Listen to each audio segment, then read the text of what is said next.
COVID. Yes. And I had to get a color-coded bracelet. Yes, like the one I'm wearing. Yes, and you know who else does that? It's the Mexican cartel. Okay. So,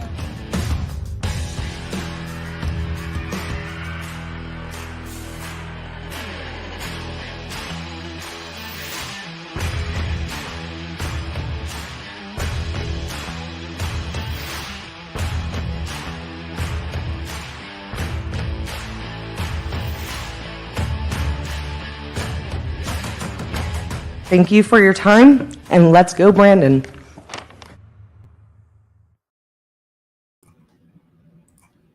Okay. Hello. Happy Friday afternoon, Friday evening. It is Friday, June the 10th. Thank you guys so much for logging on. If you guys will do me a favor and please like and share. I have a special guest that I'm, once again, another amazing special guest that I'm super excited to bring on. And I'm so thankful that he's taken the time. So please like and share this video. We are currently going live on Twitter, Getter, Facebook, Twitch, YouTube, and Patriot TV Live. So, and of course, I'll also be sharing this in the email list. If you guys have not logged into the email list on securetheborder.us to get the notifications and of podcasts like these and articles and up-to-date information, and most importantly, up-to-date action items, please do so, securetheborder.us. So I want to just go ahead and jump in. I'm super excited. Todd Bensman is going to be joining us today, and he is a National Security Senior Fellow with the Center of Immigration Studies, also known as CIS. And prior to that, he worked with DPS, Texas DPS, as a senior counterterrorism specialist, often working in conjunction with the FBI and Joint Terrorism Task Force, ICE and HSI. He also has an extensive journalism career, including the Dallas Morning News right here in the great DFW. If you guys recognize that name, you should. He is everywhere. He's on Fox News, Newsmax, Bannon, of course. And he also writes a lot of articles for various different news sites like Town Hall, the Federalist Papers, of course, are the Federalist Papers. Y'all should be reading that too. The Federalist, and of course, CIS, and is also the author of America's Covert Border Wars. This was actually a Christmas gift to me that my husband bought me, because I'm, of course, anything and all things that are border related. So anyways, let me go ahead and bring in Todd. There we go. Okay, I think we're good. Thank you so much, Todd. I mean, I could go on and on and on about your resume and your expertise, but thank you. I know you're so unbelievably busy. Thank you so much for spending a little bit of your time with me. No, happy to be here. Thanks for having me. I'm honored. Thank you. I wanted to, I've gotten to know you a little bit. Of course, I've read all of your articles, your books, and your book. You have a new book that will also be coming out soon. So I want to make sure that we plug all of that in, and at the end of it, get all of your information of where everybody, if they don't know who you are, where they can follow you, because they're most certainly going to want to read and learn everything that you have coming out. So I want to make sure we do that as well at the end. But I wanted to bring you on today because, of course, you are all over the border on all sides. But your expertise really is in terrorism, and hence your book, right? But will you just go in, if you'd like to just say a little bit about yourself and your all those things? Sure. I mean, well, for one thing, the southern border and border security is always about drug trafficking and drug smuggling and sex trafficking and labor trafficking and all these different evils that we're so used to hearing about and seeing in reporting about the border. But probably the least known and the least visible and the least seeable threat on the border is the national security nexus to all of this, meaning the counterterrorism nexus. And there most certainly is one. It's just simply, it's not very visible because it resides in classified government realms and law enforcement investigations, which are sensitive, and people don't really understand what happens down there when it comes to immigration from the Middle East and countries like um, in northern Africa, et cetera. So it's just not a very, and it's a very contentious one. So when somebody like Donald Trump comes out like he did in 2018 and says, "Hey, did you know that there are terrorists crossing the border?" The New York Times, the Washington Post, all the cable channels, the networks, everybody called him a liar. That you're just making this stuff up. That all that stuff has been proven to be untrue, and so it's contentious because there's so little information about it. And that's why I wrote the book. I also knew that when they were fact checking Donald Trump, that the fact checkers were all dead wrong. There weren't that many people around there that were that were available to fact check the fact checkers. I did the best I could, but it was kind of like a voice in the wilderness on that sort of thing. The reason I know about that topic is a couple of ways. Is I have these two different careers. I'm giving away my age here a little bit. I'm an older guy now, I'll just say, because I had a 23-year career as a newspaper reporter, journalist in print, and worked all the way from my degrees are in journalism. My undergraduate, I have a master's degree also in journalism. I mean, I'm a baked journalist. And a lot of those years in journalism were spent in Texas, and quite a bit of it on the border, inside Mexico and all around the world, chasing stories that have to do with our southern border. In Texas, I was born in Texas, and I've lived here for a big chunk of my life. And then after my journalism career, I went to work for the Texas Department of Public Safety, Intelligence and Counterterrorism Division. They were looking at that time to rebuild from scratch the intelligence division of this gigantic $1 billion a year agency. And they were looking for some unconventional people with like unconventional backgrounds. And so they thought, well, a journalist who's been doing national security would be great for this. We'll try it out. And it worked out okay. I mean, they didn't fire me for 10 years, just about. So I stayed in there and worked border stuff, a lot of it having to do with national security, and especially with illegal aliens who were coming over that border from places like Iraq and Somalia and Pakistan, places where there's a lot of terrorist organizations and institutionalized extremism, you could say, in all levels of those societies. So when people cross our border from places like that, we have to look at them with a different kind of a risk profile, through a different kind of a risk management prism, I guess.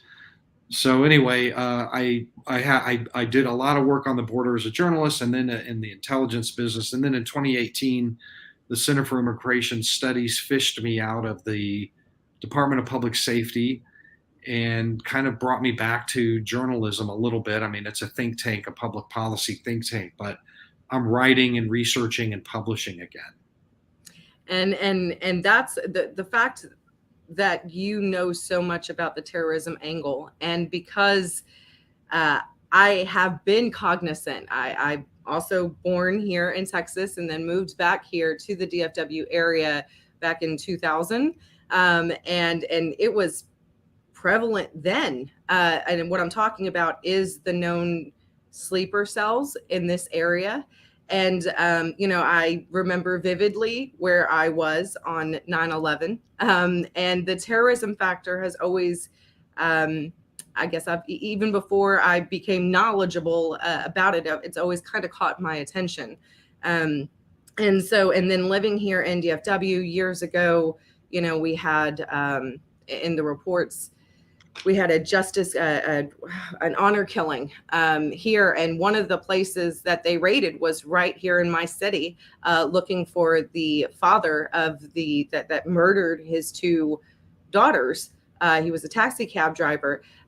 Years later, it was right here in my neighborhood where they were busting. The FBI was busting down the doors. So again, it's always kind of been on the forefront, and now with when this, I will call it an invasion. When this active invasion currently right now, or border crisis, pick your poison.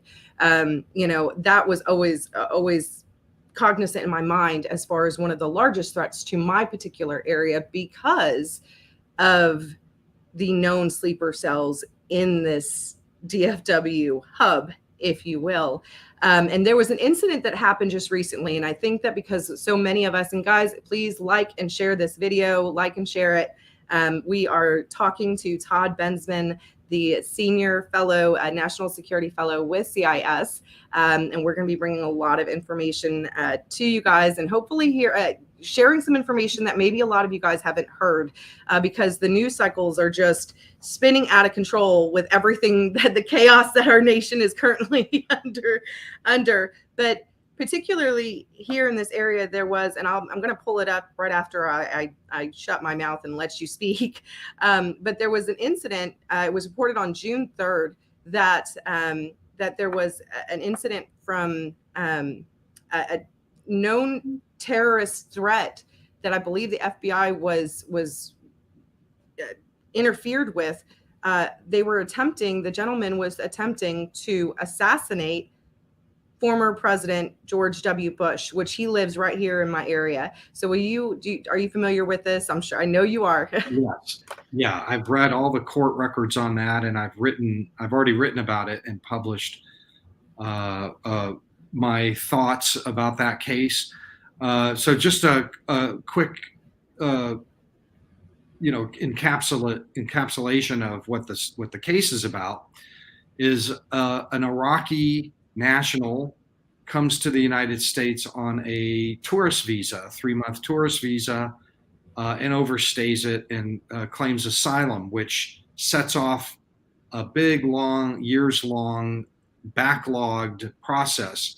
So he's here in the United States in Ohio, waiting for his never or his forever claim to be adjudicated, and he takes this time to plot the assassination of George W. Bush in vengeance for ruining Iraq and killing so many Muslims, and with implications to this day.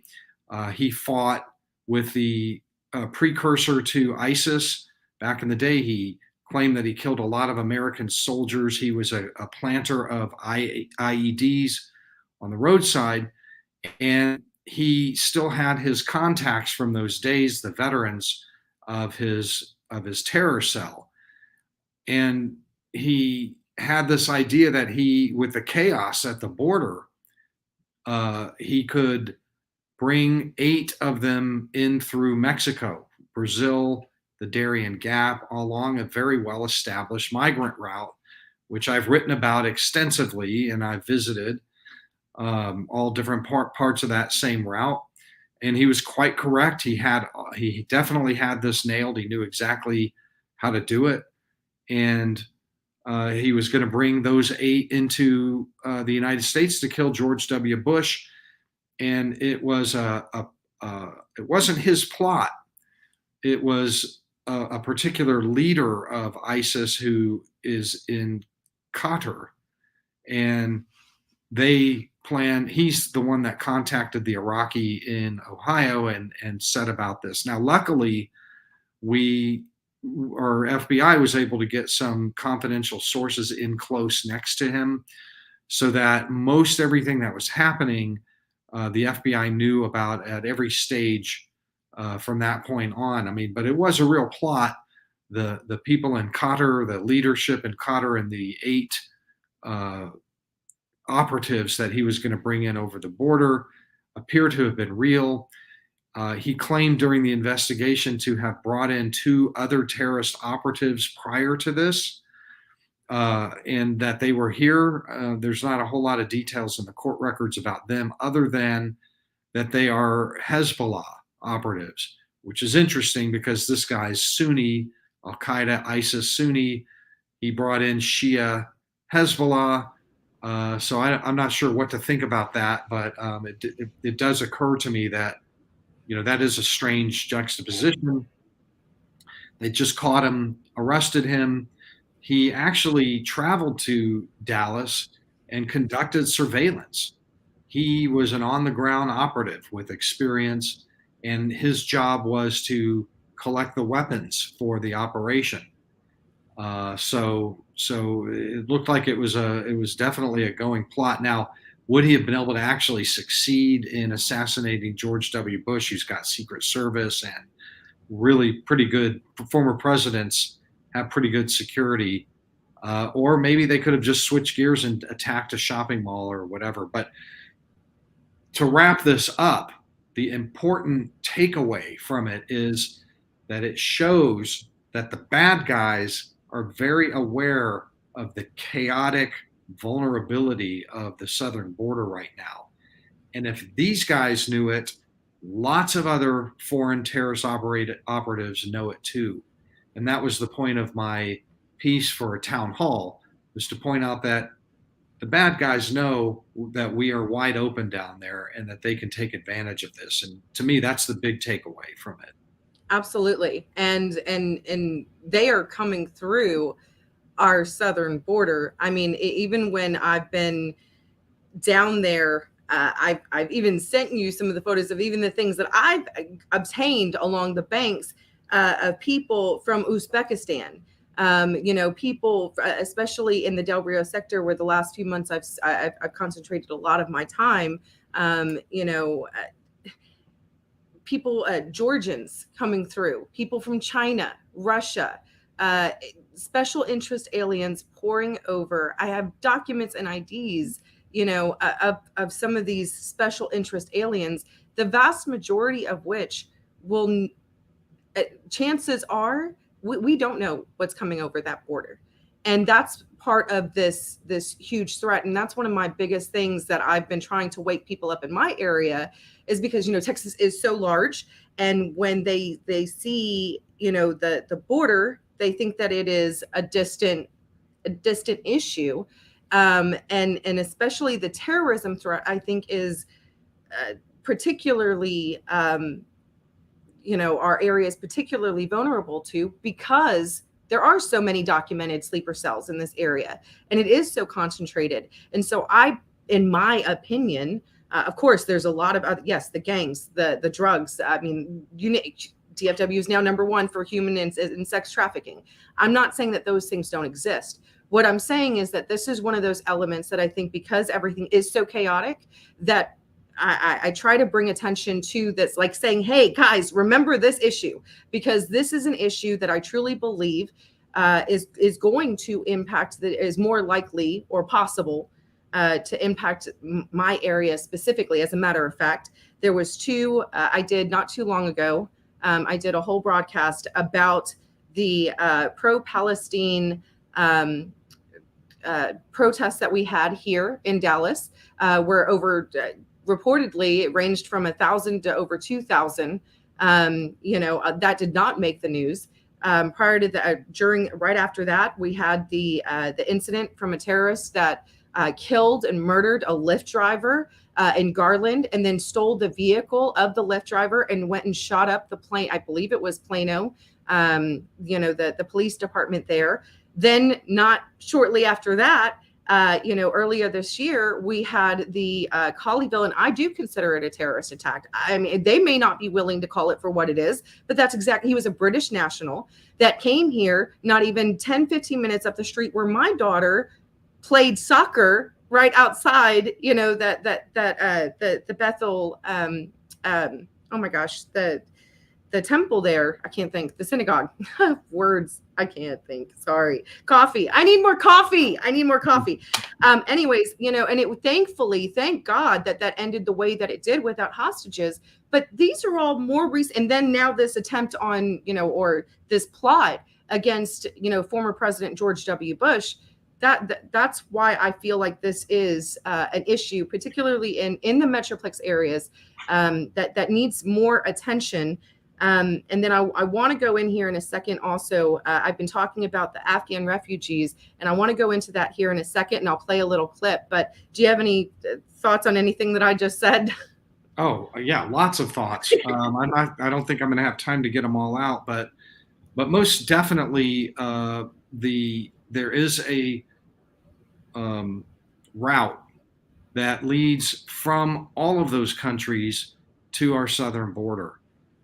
Those migrants, you call them special interest aliens. That's what that actually is government nomenclature for people from those countries who reach the southern border. They get that label. It's a government label, and the government is well aware of this. But we have all these different threats, and they're not just national security threats, but national security threat is one of them. And we can juggle lots of balls in the air at the same time, our Homeland Security apparatus. It's just that all the balls have been dropped and they're just rolling all over the floor right now. And the bad guys all know it.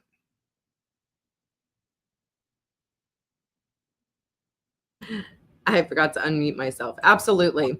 I'm going to, let me pull up, because there was not too long ago, there was Project Veritas, for those who are still able to follow them, because they've been obviously highly censored, because gosh forbid the truth gets out. They were able to obtain information from a federal source. And I'm just going to go ahead and play this and let this play. Shut my window over here real quick. Okay.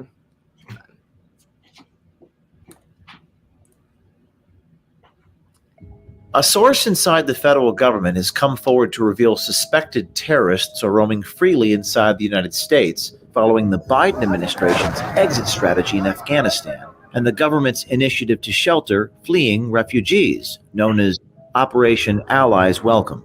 I am so proud of what we were capable of doing and what we did in Operation Allies Welcome. We have evacuated nearly 28,000 people on both U.S. and coalition aircraft. We are conducting thorough scrutiny, security screening. Anyone arriving in the United States will have undergone a background check. The records we've obtained confirm these individuals as national security threats currently within our borders. Meet Anwar Halak Wahidi, who is classified as a Category 15 threat by the Department of Homeland Security for having used explosives or arms. Category 15 falls under the Tier 1 threat level, which is labeled as armed and dangerous. Documents further reveal he was only added to the terrorist watch list after already being admitted into the U.S. on October 17, 2021, under Operation Allies Welcome. Wahidi applied the next day for his 2-year work visa, and 10 days later, it was approved. Nazir Ahmad Rahimi entered the U.S. on August 24, 2021, flagged by DHS because he has engaged or is likely to engage in an unspecified violent terrorist act. Despite being apprehended by ICE while in the U.S., he is yet to be deported, and his last known address is in our nation's capital. Ismail Jarrah arrived in the U.S. on August 31st, 2021. Less than a month later, he was re-added to the terror watch list as a Category 15 for having used explosives or arms. Since then, his work visa has been approved. Tassinullah Wafa Manazil was paroled into the U.S. on October 14th, 2021. The next day, he was re-added to the terror watch list as a Category 7 threat if enters the U.S., and also approved for his 2-year work visa. Iqbal Alakoze was arrested in Afghanistan on December 11, 2014 and charged with murder. But that didn't stop him from being paroled into the U.S. on August 25, 2021. Records indicate ICE dismissed his case, saying it, quote, does not meet ICE enforcement priorities, unquote. He remains in the U.S. and his work visa is pending. This doesn't even begin to scratch the surface. Those we've investigated are just a small sample size all of whom still remain within our borders. Our source inside the federal government has identified numerous cases involving people who pose national security risks. This begs the question, how could this be happening? I am so proud, so proud of what we were capable of doing and what we did in Operation Allies Welcome. Thousands of our Afghan allies paroled into the United States swiftly received employment authorization. We're also continuing to work with the State Department to improve the efficacy, integrity, security, and transparency of the U.S. refugee admissions program, which, as you know, was almost dismantled over the last 4 years. To date, Operation Allies Welcome has brought over 84,000 Afghan refugees into the United States. According to our source, known terrorists are also gaining access to the country through the southern border, as millions of people stream across unchecked every year. Our federal agencies are clearly aware of the crisis, yet seem to prioritize accelerated vetting over the security of Americans. This is only the beginning of our investigation. Okay, so, let me turn that off as it continues to go and play in my ear. The reason why I played that in its entirety is because it's number one, it's not just what's flowing over our borders. It's also what's being allowed in and brought in by our federal government, most of them unvetted, unchecked. Like I said, this was these 40 over 40 of the information that Project Veritas put out. This was just within the Afghan refugees, of which Texas and several, San Antonio, Houston, and DFW, Texas is the number 2 spot for a lot of these Afghan refugees. And that's just what they allowed to come in from their debacle. But then that also does not include everything else that's pouring over our southern border. So what are your thoughts on that? Because right before this was released, you had also released a piece about a known terrorist watch list illegal alien that was released into, and I don't remember the city, but it was somewhere in the Midwest, I believe. And then there was another report out from Fox of similar things where these people were released into the community on the FBI known terrorist watch list. That's right. Well, so there are these are two separate systems that we're talking about. One is the refugee vetting process, which is typically done by USCIS, U.S. Citizenship and Immigration Services, overseas before these come. Now, that probably didn't happen the way it normally should, just because they were running and gunning ahead of suicide bombers and Taliban takeover of the capital of Afghanistan. But that was kind of the problem with that is that vetting process was easily defeated. People like this easily defeated it because of the chaotic nature. Anytime you have chaos, you should just hit pause on programs like this. But anyway, the refugee resettlement program, the special immigrant visa program is one thing. What happens at the southern border when people show up and one foot touches American soil and they say, I want asylum. That sets off this other vetting process that's supposed to happen, and they're very different. And I would argue actually that the one at the southern border for asylum is much more vulnerable to fraud and abuse and just human error than would be the refugee resettlement one, where at least they're over there for a long time and we can study and think about it for a while. Not in the case of the Afghans, unfortunately, but if we're talking about the southern border, what typically happens is people will cross in and we at least get a name. Often we get a fake name, but then we have fingerprints too. And there is a chance that we can run their names against databases. And probably every year we find about 20, give or take, sometimes more, sometimes less, who are actually already on the FBI terrorism watch list, the FBI Terrorist Screening Center watch list, before they got to the border, which means that somebody downstream in their home countries or along the way or somewhere flagged that person and got them nominated, which means, in my view, that they're dangerous. We don't know how dangerous, but they are, to get nominated and actually approved to be on the list, on the watch list, is it's real. That's a thing. So you don't want ever to let anybody who's on a terror watch list through the border and into the country.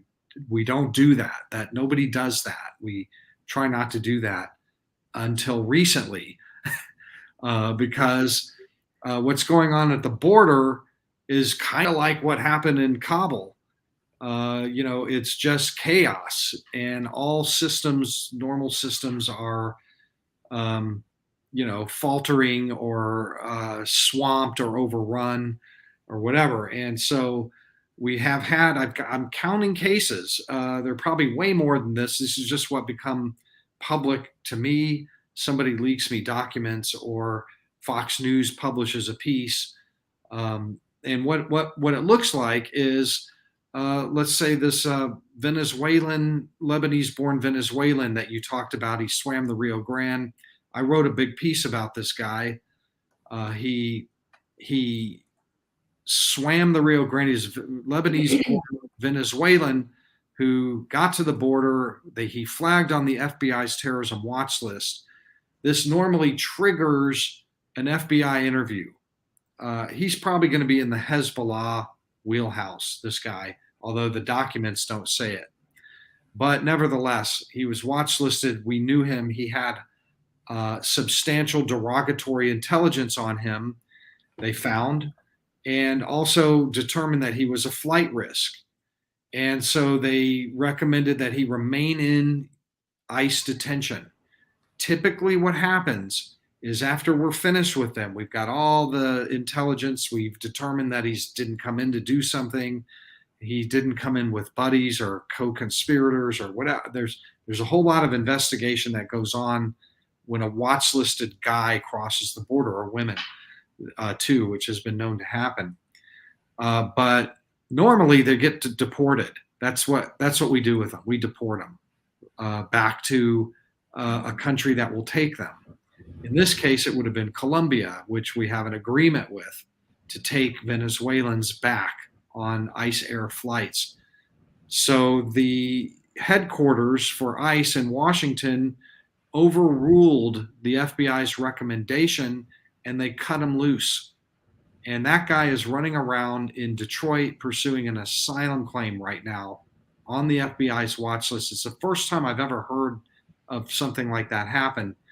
I was in the intelligence world. I worked in this community on this problem. So I know what's supposed to happen and what is the norm. And the norm did not happen with this guy.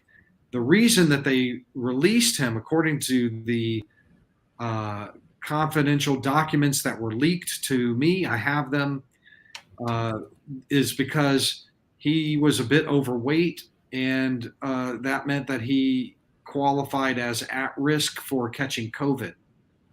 So to protect him, they released him over the objections of the FBI. That indicates to me, that whole scenario indicates to me a really broken system. It indicates a big vulnerability down there. The things that are supposed to happen, the norm, America's covert border war, all the things that I write about, what that war is, are like off the rails, man. There are several other cases, one of which involves a Yemeni. You want me to? No, go, kid. Please continue. Yeah. And I'm going to try and find the article. And what I usually do as well, those who follow me, especially on Facebook, y'all know it's a little bit easier. I've getting a lot of comments in here. But I usually even go back afterwards, and I try my very best to put all of these articles in the comments for the people to reference to. And so I I will definitely, if I can't find it, and I know I had it, but of I'll course, tell you where to find it if you want to. If I can take a second, is please go ahead. go to CIS.org. That's my website, Center for Immigration Studies. That's my employer. And go to the blog, and you'll find it's one of the menus, and you'll find Todd Bensman. And just scroll down 5 or 6 of my pieces, and you'll find the one on the Venezuelan. And it's a link to that. I think I published that in Town Hall. I might have published it in the Federalist. But it's there. You can find it there, and put that on there. It's a fascinating story and a scary story. People, whoever it was that leaked the documents, is pissed off about this case. That's why they leaked it. That the ICE headquarters released a known suspected Hezbollah terrorist into the country, and he's still out there. Do you remember the title of it? I'm looking. You have so many here. You know what? Actually, let me just share it. And guys, like when I say that, this is where I go to get a lot of the information, y'all. When people ask me, all the time, like this is CIS is one of the places that I go to and have gone to for a while. And actually, I remember I was so excited when you talked about it earlier in the conversation when about the Darien Gap. I literally had it marked on my calendar. Okay, like I'm that person. But let's see here. Wait, which scroll one? Down. It didn't run that long ago. Let's see.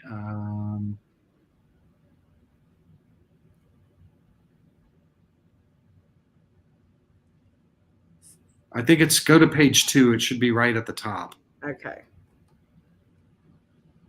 Yep, there. I think I saw it. Here it is. This one. Yeah, that should be it. Released a terrorist into the United States. That's it. Okay.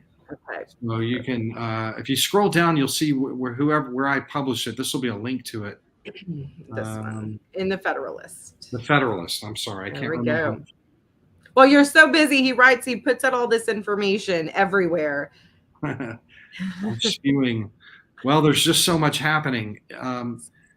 And then while you're putting that up, I'll tell you about another case. Now, these are cases that are very recent. So my book, America's Covert Border War, was already published. And so my book has a ton of cases like these. But these ones that have been happening for the last year or so are not in the book, obviously. They'll be in the next one, though.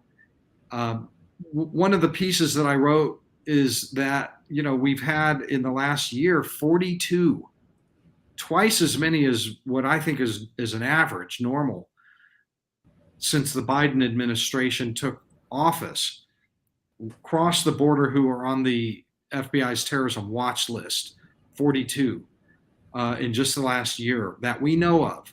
That means we caught them. But it's also possible that we just released them too. I mean, if we release this one guy, we're supposed to deport them.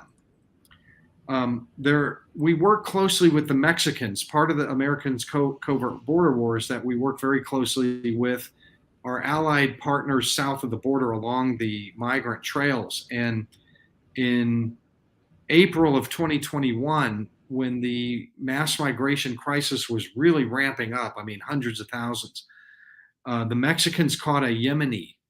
They gave him to the Americans who ran the name, and he was on the FBI's terrorism watch list. He was in Piedras Negras. You know that area. You spent a lot of time in Eagle Pass, don't you? Yes. He was just about to cross there, and the Mexicans caught him, and they brought the Americans in. There were interviews in Mexican detention. That's what we do. The normal thing is we interview them and get everything we can about them, and then we asked the Mexicans to deport. So they did.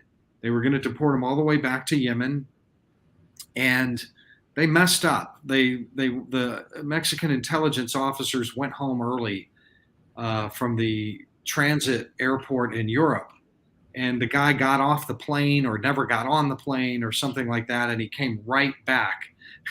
He was caught a second time in July less than a year ago in Piedras again. And this time it was July. And if you look at CBP data like I do, you would know that July was the greatest number in the history of America in a single month. I mean, it was 220,000 apprehensions. And if you think we were swamped on our side, man, the Mexicans were just as swamped on their side. And that's the other problem with a mass migration event like this, is that it's not just our side, it's all the countries in between, and so the Mexicans were swamped, and they let him go. They were flushing the lines, they were flushing the detention centers, and instead of deporting him, they let him go. There is no way that the Americans would ever have authorized or been countenanced the release of a Yemeni on the FBI terror watch list by Mexico. Never, ever. Mexicans deport them when we ask them to. The Panamanians deport them when we ask them to. The Costa Ricans, the Colombians. We have agreements about all of this that are just all laid out in America's Covert Border War, but it didn't happen this time. And the reason it didn't happen is because they were swamped down there that month. July 2021 was a terrible month. And we don't know where that guy is. The reason I know about this case is because somebody shared with me a be on the lookout alert bulletin that went out to all Border Patrol agents in the Del Rio sector. That's your favorite sector, I know. It's mine too. I love that sector. There's a lot going on down there. Those are the people that shared it. As far as I can tell, they haven't caught him. He's probably one of the 650, 700,000 gotaways. And that is what we have to really focus on when we're talking about this issue in the border, is this really heightened number of runners and gotaways who slip through our front line because nobody's on the front line anymore. They're busy processing families that the Biden administration has decided to let in. And minors. And Mayorkas it was just announced, Breitbart just released an article. I think was it today or yesterday? I forgot when I shared it, but y'all who follow me, you guys might have seen it on my social media pages. Dallas is one of the places where Mayorkas intends to send even more. I did this whole, the influx facilities are just popping up. They're reopening with a vengeance, and the NGOs are preparing. I've been trying to bring a little bit more awareness to that. Peter Perez in DeMitt County and Jesse, they've done. I was down there in Carrizo Springs. That's their area. And they're opening now. It even looks like, from the footage that I just saw, it looks like the second facility in Carrizo Springs, it looks like they're preparing to open that one again too. And there's other tips that hopefully I'll be visiting, but they know what's coming over. Even though Title 42 was, the injunction was placed, that doesn't mean anything. We both know that. I look, and I've known for a while that down there, specifically in the Del Rio sector, the Title 42 from months ago was effectively, in many ways, they were allowing a lot of them to just come in and be processed under Title 8. So, from various countries. And Title 8 being expedited removal. You're clearly down in the weeds, Sheena, on this stuff. You're just tossing out Title 8 title. But here's the thing. My last trip, I think it was about maybe 10 days ago, I was down there in the area. And I watched them. I've seen this before in Del Rio. What you're talking about, the nonprofits that are accepting busloads of freshly crossed illegal aliens to put them on Greyhounds and charter buses. Within 72 hours of their crossing, they're processed in with legal documents, and then they're just going forth into the country, to all four corners of the country. So what you're talking about is a really significant expansion of that, what I just showed in Del Rio, and it's also happening in McAllen and all the way down in the Rio Grande Valley and in El Paso, everywhere. Yuma, is that Title 42 the lifting of it was stayed by a judge. That's the pandemic instant expulsion policy, where everybody is supposed to be thrown back into Mexico with no chance to apply for the bogus asylum that gets them in. Bogus asylum. Nobody that I meet down there is eligible for asylum. These are economic migrants. But what happens is they're being put on these buses, and the exemptions the reason so many are coming right now is because despite this judge's order that this 42 stay in place, the administration is making exceptions for everybody except Central Americans. In Del Rio, if you come to Del Rio and you are from Africa or Somalia or Iraq or Syria, you are exempt. You're not going to be pushed back into Mexico. You're going to be on one of those buses. Now, America's covert border war describes a near war and a far war.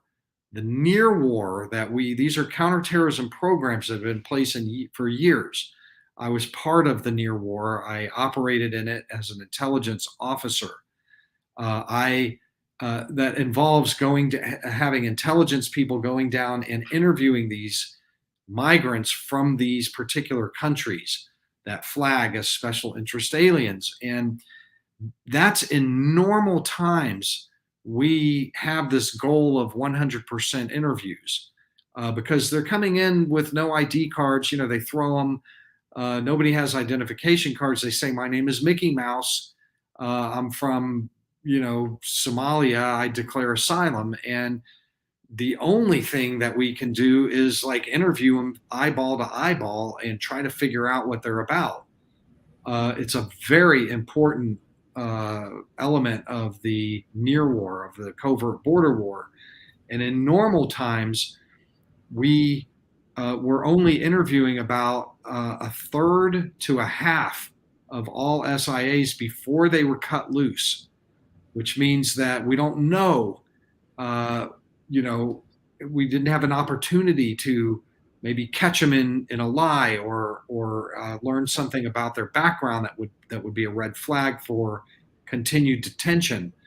And so, one thing that my team did that I had my team do, starting with an official program, was that we would go down there and try to interview the ones that were about to get freed and nobody else could get to them, so that we could capture data and intelligence and whatever else we might learn. Well, that's when they're detained. When, as you say, Title 8, when the law says they have to be detained. And we were doing a lot of that. I mean, not all the time, but we were doing it a lot. And we could go down there and interview them in the detention facilities. But under the loopholes and the exemptions in Title 42 now, detention is bypassed completely. There is no detention happening whatsoever. So I have to hope that they're at least holding the Somalis and the Syrians and the Iraqis and the Pakistanis and as you said, the Uzbekis and the Georgians, and those are all SIA countries. And that we are going down and interviewing them, that we're getting some kind of a hold on them. How long? I have a question. How long with those special interest aliens?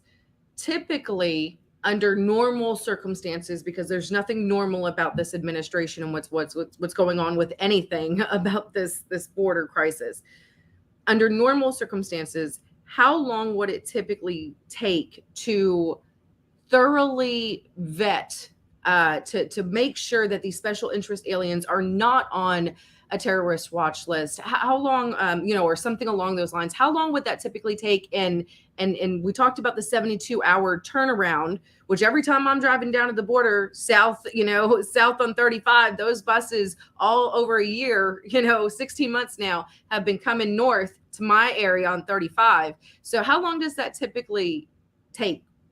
I mean, it depends. The first thing that happens is, we run there's biometrics now. And so, you could get their retinal scans and their fingerprints to just make sure those get run through pretty quickly.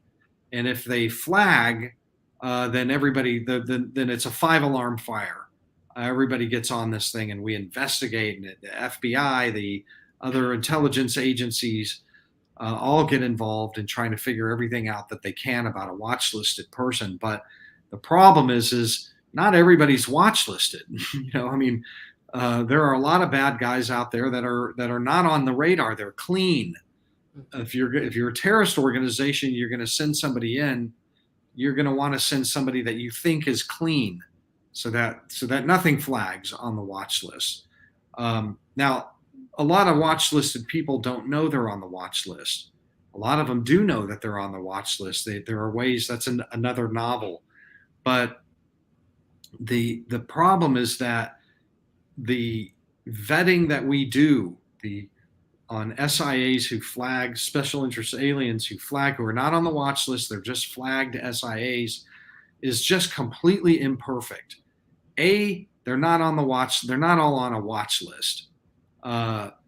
B, they're from countries that have no databases. They're pre-modern countries that are just, if there's a Mexican journalist named Oscar L. Blue, who right now is in southern Mexico with a caravan, the big caravan. The largest one, reportedly, it's over between 15 to 18,000, something like that. Yeah. And Oscar tells me, I said, what's the nationality makeup of that? And he said, well, there's, a lot of Venezuelans, a lot of this and a lot of that. But he says, I'm also seeing a lot of Somalis here. And we haven't seen a lot of Somalis in a while. It's been, they come in surges from Somalia, and then they dry up. But all of a sudden we're seeing Somalis. Well, Somalia is a place that is half occupied for years and years with the U.S. designated terrorist group Al-Shabaab, which, required membership. They, conscripted people. They, had people come in and they were involved in their terrorist activities. And, they are an avowed anti-American. You do not want anybody admitted into the United States who had anything to do with Al-Shabaab. You're out. Sorry. It's a dangerous thing. But Somalia had no police, no government for 30 years. Nobody who was born after 1990 has even a birth certificate. Nevertheless, biometrics. Right. Driver's licenses, marriage certificates, criminal histories. You can't call the Somalis up and ask them for an intel share. And then even when when Shabab took over the country, there was a period there when they took over. It wasn't called Shabab at that time. It was called AIAI, the Islamic courts, which is the same thing. But when they took over the government, went into the archives, they did have a whole of years and years of the population. They burned everything. So now there's not even anything from people who were alive from born before 1991. So you can't, there's no wall to bounce a ball off of here. And that is even under normal circumstances. That's right. That these are the challenges under normal circumstances. And then when you have the situation like this, no borders policy, with over, there's no way to really truly know how many people have entered in this country illegally through that porous border. I mean, yeah, they have the estimates with the gotaways and that's, the recorded apprehensions, but there's really, truly no way to truly know.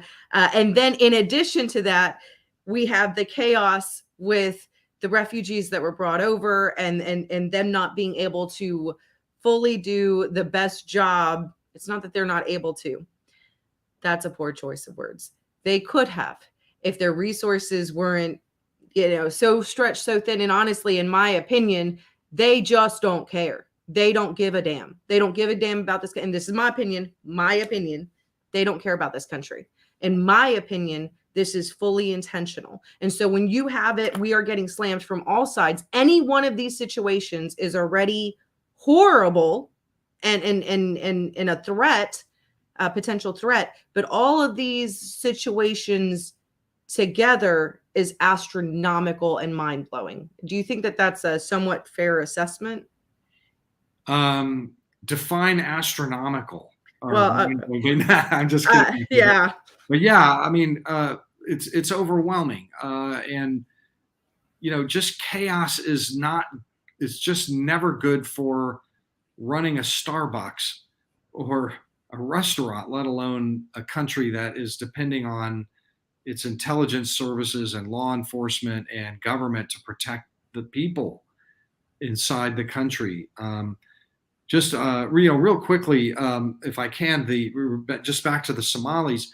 It's the reason why the face-to-face interview is so important, because you don't have a wall to bounce the ball off of in Somalia, or for Libyans, or for Congo, which has a huge ISIS problem, and Nigeria, which has Boko Haram, and there's all these Nigerians coming, and Ghana, which has, and Senegal and Mauritania. They don't, or Iran. I've met Iranians, and you can't call the Iranian government and ask them for an intel share. We're enemies. Or the Syrian government.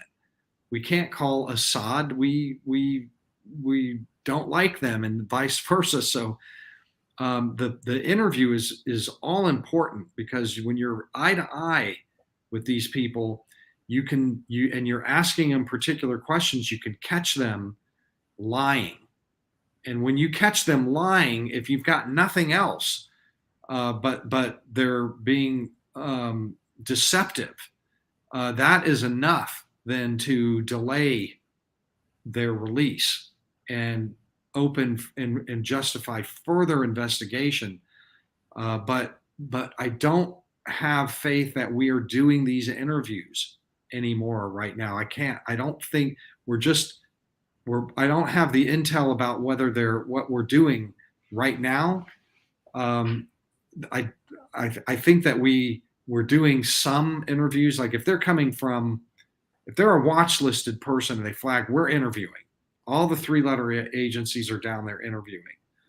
But if they're from Bangladesh or Eritrea or Mauritania, Senegal, or some of those places, I don't trust, or Ukraine, or not Ukraine, but Uzbekistan. We've had a lot of those.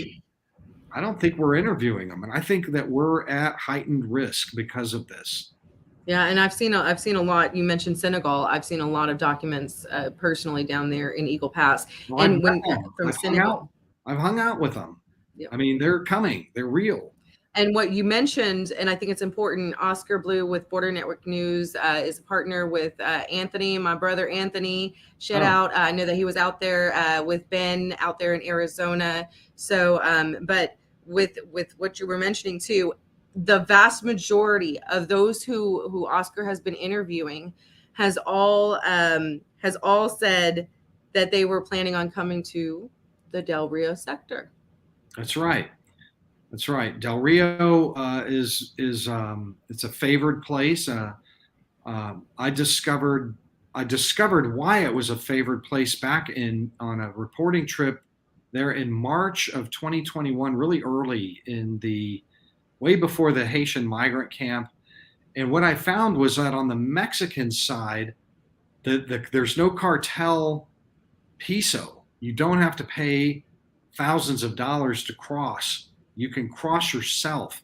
The cartels don't care if you're paying the cartels at all. It's from way down south at some other point, but not there. And they don't beat them up or kill them if they cross on their own and they get caught crossing on their own. Unlike in most of the rest of the Texas border, so that's an economic incentive for people to come to Del Rio, because they don't have to pay thousands of dollars a head to cross there. They just walk across on their own and turn themselves in. And I would be shocked if part of the reason why Del Rio, in addition to that, if part of the reason why Del Rio, the Del Rio sector, which of course we're talking Del Rio to Eagle Pass and everything in between, if it's because the word has gotten out that they pretty much have effectively for a few different countries lifted, the Title 42 that we were talking Absolutely. about. Because they're on those phones. I've gotten y'all have seen me where I have to be stern with when we had almost tripped over a group of illegals of men over there in Eagle Pass hiding in the reeds, and that man, they could not. That one, he was on that phone. They send those messages instantly. Right. You know exactly how it works. That is how it works. It's an instant live intelligence network that goes all the way down to the home countries. So when when I was in Del Rio, and on the other thing is that there's an infrastructure there where they're into border patrol for a day or two, and then they're on the bus at that nonprofit right there, and so it's cheap to cross. In fact, they don't pay anything to cross. The cartels do not bother them. There are no cartels bothering them on the Mexican side in Piedras or in Acuna. So that's you're saving thousands of dollars by doing that, and then you have transportation right there immediately. You're attended to immediately, effectively. I'm not surprised whatsoever that Oscar's hearing that every one of them are going to Del Rio.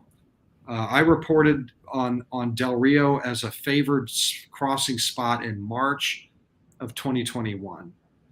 And by the way, the story I just told you about the Yemeni in Mexico, if you just scroll a couple more down from on the website, you can find that story that I wrote about that guy, that Yemeni.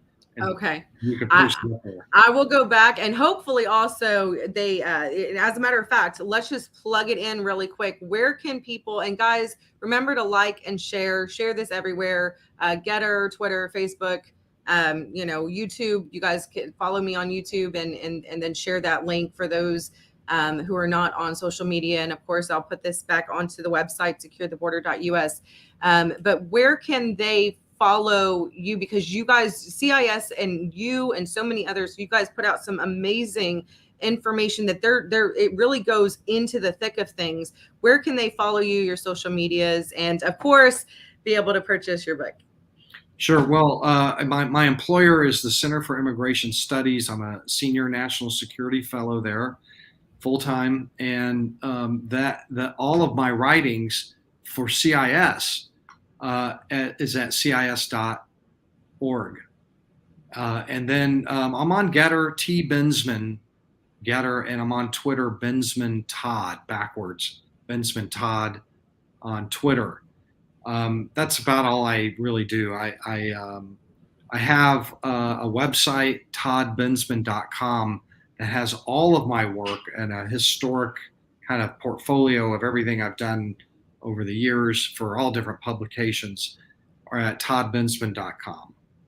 And really quick, because of course, thank you so much again for coming on. I know you're so busy, like he's constant. You guys see, look and see all the work that he does. And he's currently still working on when's the book? When do you think that's going to be out there? Because I need to order it. Can I pre-order it? Well, not yet, but it's my deadline is June 30th. I have about 3 weeks to turn the manuscript in, and then there's editing and all that kind of stuff to the publisher. It's Post Hill Press, Bombardier Books with Post Hill Press, and we're aiming to get this out in August in time for the campaign season to really catch some of that wind. And right now the book is about this border crisis, how it started, what it looks like, why it seems to be endless, and how to end it. And it's based in large part on a lot of my reporting from day one of the administration. I'm going to just pat myself on the back here real quickly. I don't like to do that too often, but I want to say in 2020, I wrote a column predicting that if Democrats won the election, that there would be a major country-altering mass migration event. I wrote it again in November of 2020 that it's coming. If Biden wins, we'll have an immediate flood, and that's what happened. That's exactly what happened, and because of that, right after the inauguration, I was on the border, man, and of course, you should pat yourself on the back. And for the record, Todd is like one of the most humble men that I know. He's like the most down to earth. I mean, it's just been such a pleasure to get to know you just a little bit, because you're just an average. Even with your long resume, you are just so approachable, and you're just like, yes, this is it, and this is that, and so yes, pat yourself on the back. You do a lot of work, and you are one of the most humble guys. So thank you. So thank yes. you. But and as far as because I always try to close it with an action item, because I do feel, of course, and I hope that I made the case, and really quick right here, I will share this really quick, and then I know I'm running a little bit longer than usual, but as we started the conversation with the Afghan evacuees and the infiltrators, the terrorists on the terrorist watch list. And that's not saying that all of these, that are coming over, are terrorists. No. That's not what I'm saying at all. So pump your brakes. What I am saying is that it only takes one.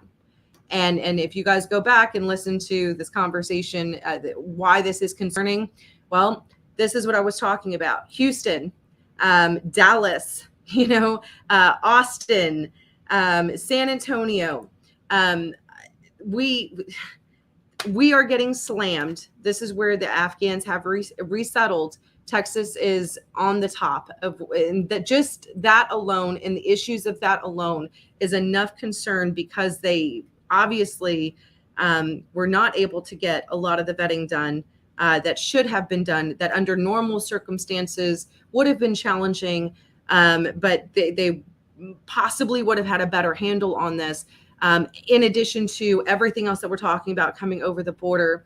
And I do feel like this is, a real threat, in addition to all the other elements, like we talked about, the drugs, the gangs, the sheer numbers, the schools, the hospitals, the impacts on all that.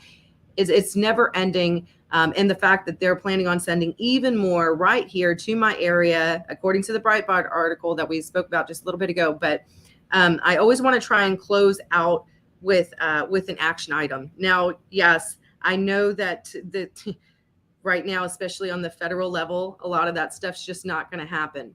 But one of the things that you had said as it relates to the terrorism threat, and maybe this is something that when the timing is right, I can, in my little voice, in my little corner, my box over here, that I can try to help talk about a little bit more. But really quick, you had said that Texas was one of the states that did not partake in the state statute, correct?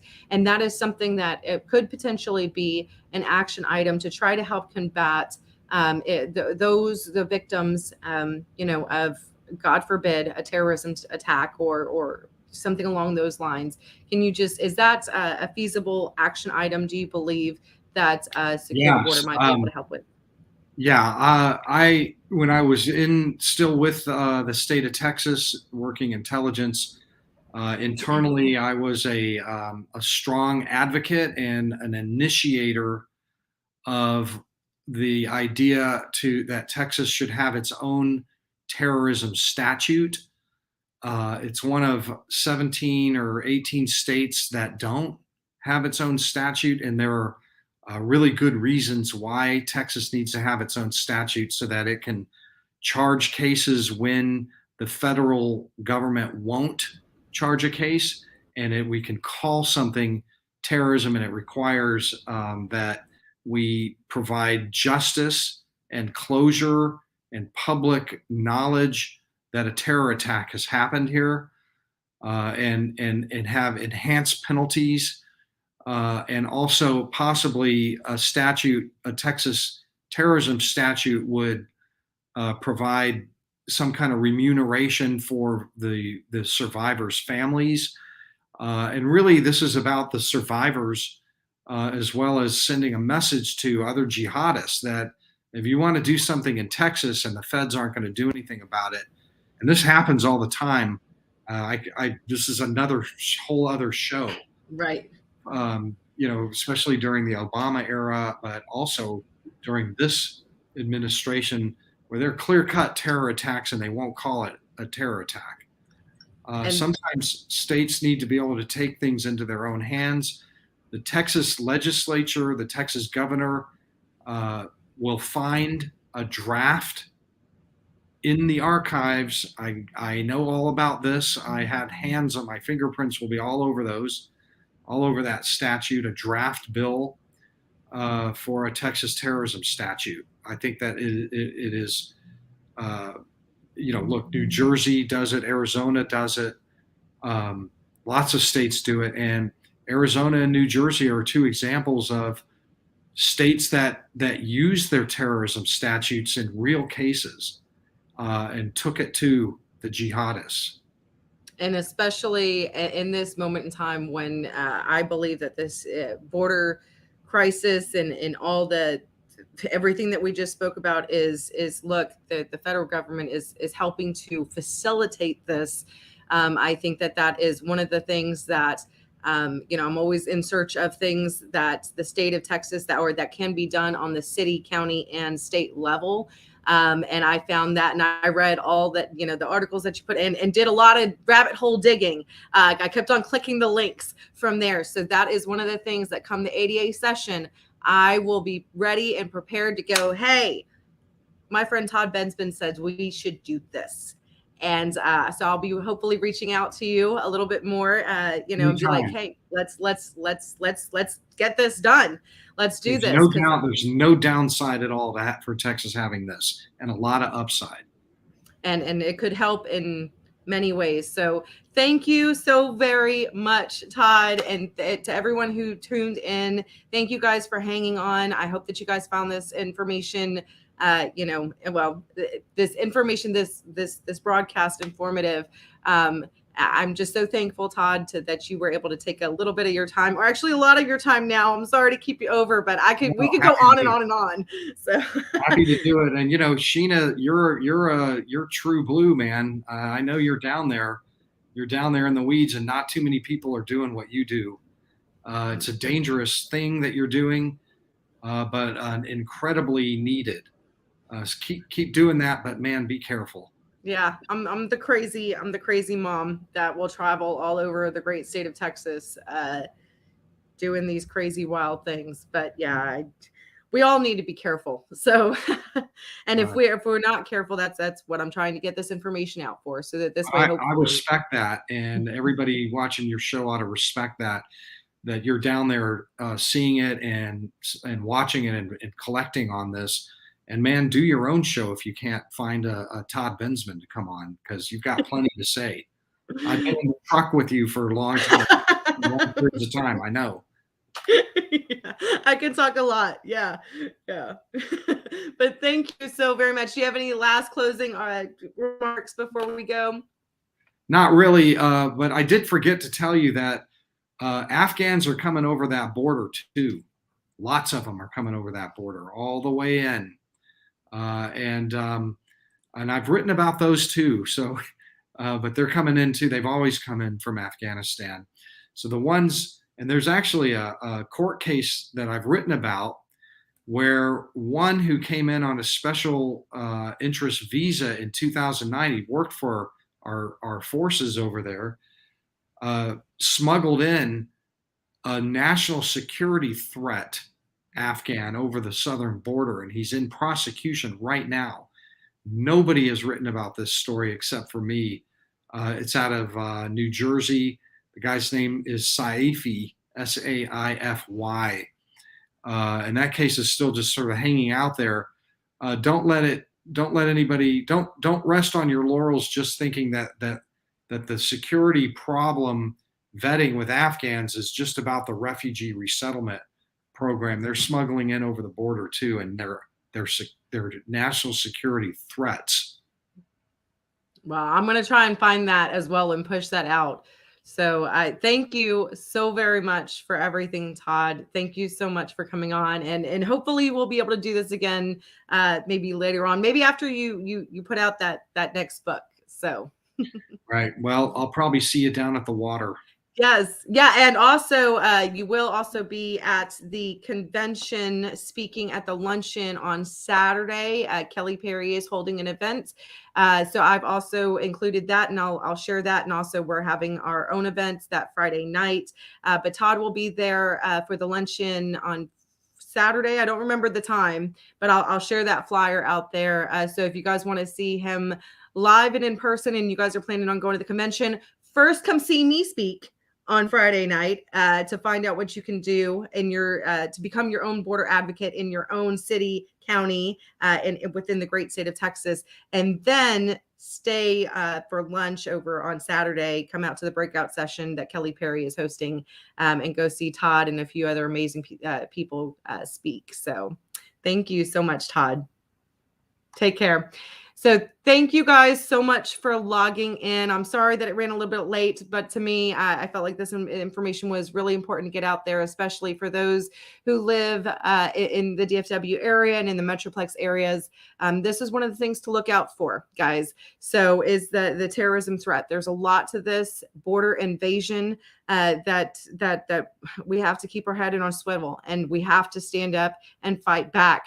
Go to securetheborder.us, securetheborder.us, sign up for the emails there, share out this information. Also, I did get my first commentary with the Texas Scorecard about the influx facilities.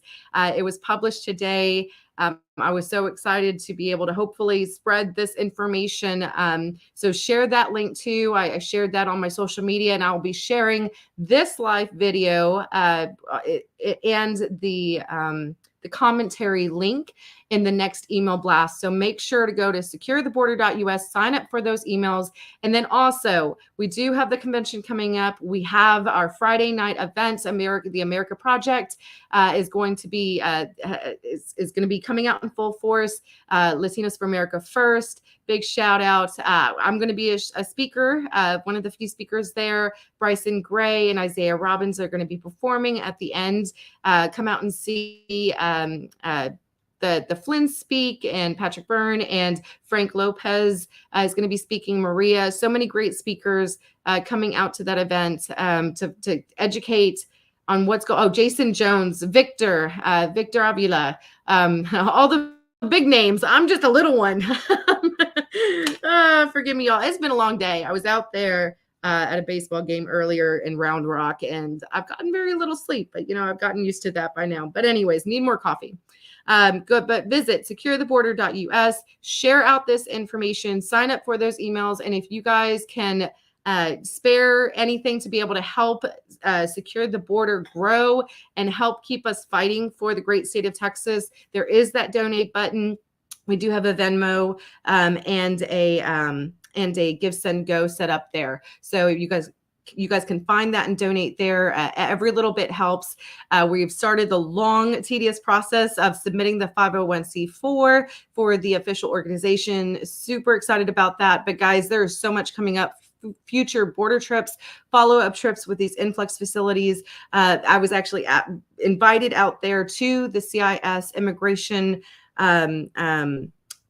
convention coming up in September.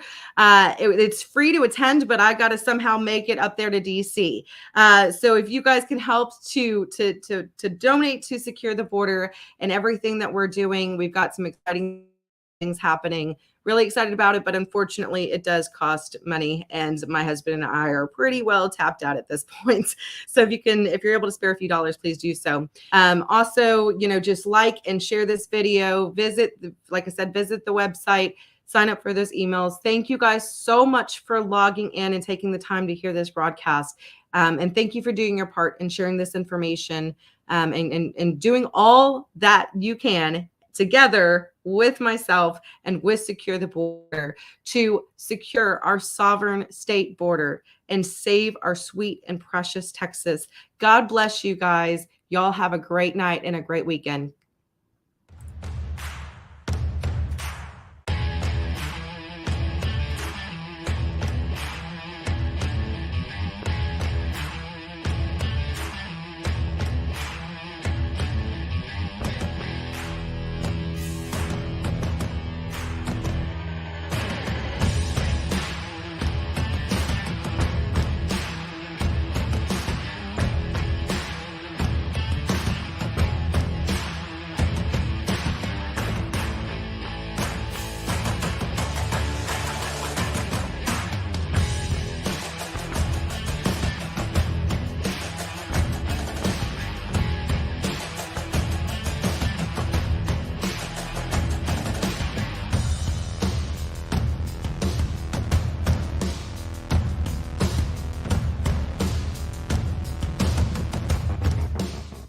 Tested for COVID.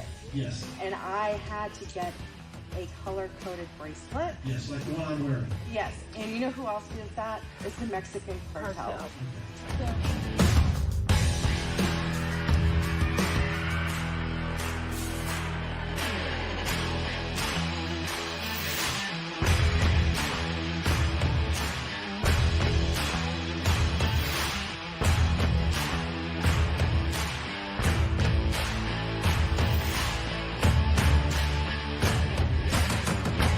Thank you for your time, and let's go, Brandon.